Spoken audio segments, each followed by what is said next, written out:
Hi, welcome to the Sky Studio tutorial series. Sky Studio brings extensive customization without sacrificing performance, so you can build beautiful and engaging content. Today we're going to talk about how to set up the background sky gradients. To do that, let's go ahead and install a nice and simple scene. So I opened up the basic starter that we did in the previous video, and let's go to Sky Studio, set up sky, and let's pick Toon Gradient Pink Dusk Gradient. And this is a simple scene that, I'm going to look upwards a little bit here, that has a simple gradient and some small little circle stars. And so we're going to learn how to customize this. And that's done by going to the Sky System Controller in your hierarchy. And let's take a look at the Sky profile. So in the sky profile, you can see, just like we said before, there's a gradient background and there's some stars. For example, if I turn this off, you'll notice all the stars disappeared. But let's keep that back on. And let's just go through all the options here. So sky upper color, this is Sky Studio uses a three-way gradient between these. So let's go ahead and change this to a nighttime looking scene. So maybe let's do something like that for the upper. The middle, we can take it to maybe like a purpley pink. And then here, let's take it to, oh, I guess it doesn't matter. Something like that looks fine. Next, we have the sky middle color balance.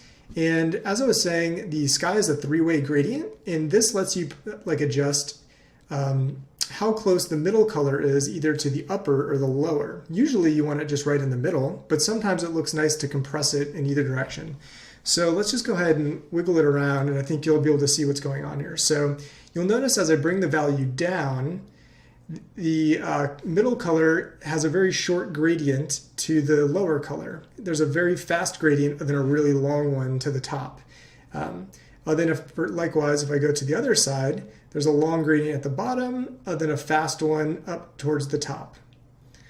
So let's go ahead and just put that back to 0.5.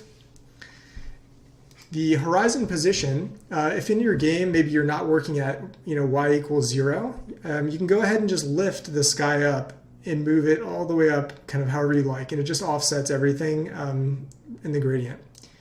The sky gradient length, if you don't want your gradient to be this tall or you need it to be taller, you can go ahead and just reduce this down, and you'll notice we have a very fast gradient now that quickly moves us into it. It typically looks better to have a larger gradient. The star start is, let's make this a darker color so it's a little easier to see the stars. The star start is the position in the sky at which the stars begin to be visible. You usually don't want the stars visible at the exact horizon because it looks a little strange. So this lets you adjust the position that makes sense in your game. Maybe it's above some mountains, or maybe it's closer to the horizon, or if you bring it all the way down to 0, you'll notice the stars actually wrap all the way around the skybox if we look through the floor. And so that'd be useful if you're trying to make an outer space type scene. So let's go ahead and bring the stars maybe back up to about right here. Then the next option is the transition length, and that's the amount of fade from there being no stars to being completely visible stars. Usually you want a little bit of a fade so it's not an abrupt boundary between those. But for example, here, if I bring it to 0 and I do star start, you'll notice they just kind of clip out. You can even get halfway cut stars, which looks kind of strange. So usually you want to have a little bit of a transition length. Then the star distance scale is something for kind of visual fine tuning, but it's a value that's multiplied at stars kind of that are closer to the horizon, and it gives them a little bit of a scaling factor so they look a little bit smaller. Usually you don't have to mess with this very much. It's kind of as need be. I would recommend just leaving it at 0.7.